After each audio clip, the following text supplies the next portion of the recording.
Hello po, magandang araw po sa inyo lahat. Ako po si Pel Carsomera at welcome ulit sa aking channel. Ngayon po ay magluluto po tayo ng corned beef.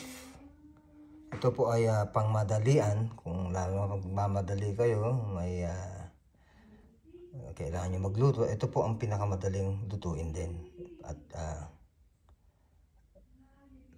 ito po ang ating mga ingredients. Meron tayong sibuyas, meron tayong 2 pieces na tomato, meron tayong 1 can of pure foods, corned beef, meron tayong escallion, meron tayong black pepper, salt lang ho ilalagay natin, at saka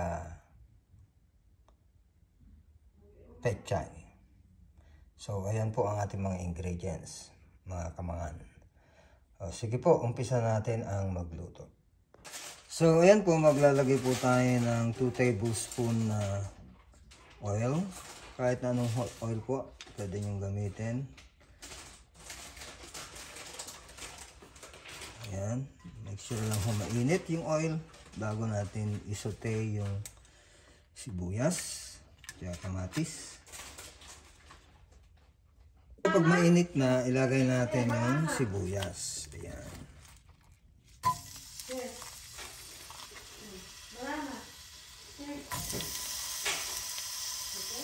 Isosote lang natin sibuyas hanggang mag-caramelize. Tapos isusunod natin yung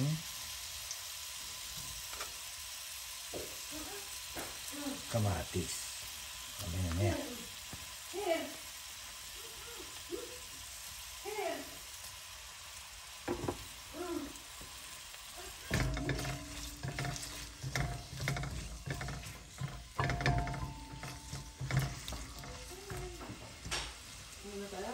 Two tablespoon lang lagay ko na oil kasi magmamantika rin yung corned beef. So ayan na po, okay na yung sibuyas. Lalagay natin yung kamatis. 2 pieces po na kamatis. So sautay lang natin. Tapos po, ang susunod natin kung corned beef na. Like I said, may mantika rin ito, kaya 2 tablespoon lang po ang ginamit ko para masutay lang yung kamatis kaya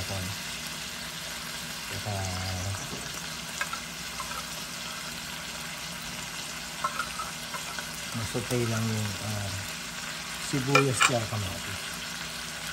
Po, inismas ko na siya para maluto.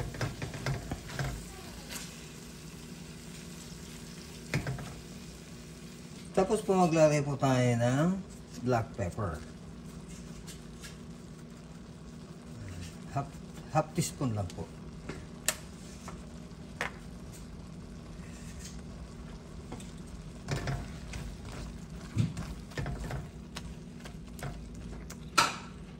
Po 1 teaspoon na salt.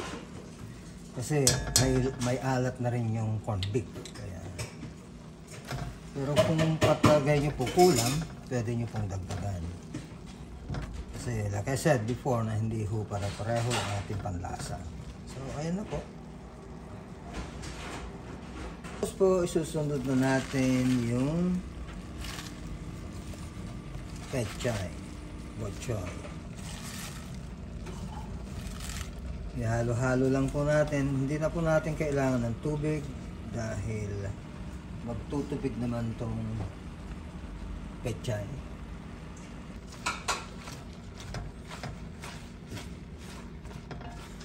At madali lang po maluto itong pechay. So naka 10 minutes na po tayo. Kaya madali lang, easy cooking lang po ito. Po, luto na po yung pechay. So ilalagay na natin yung igagarnish po natin siya ng escallion. Kasi escallion po ay nagpapabango rin. Pag beef po kasi talaga kailangan po yung sibuyas.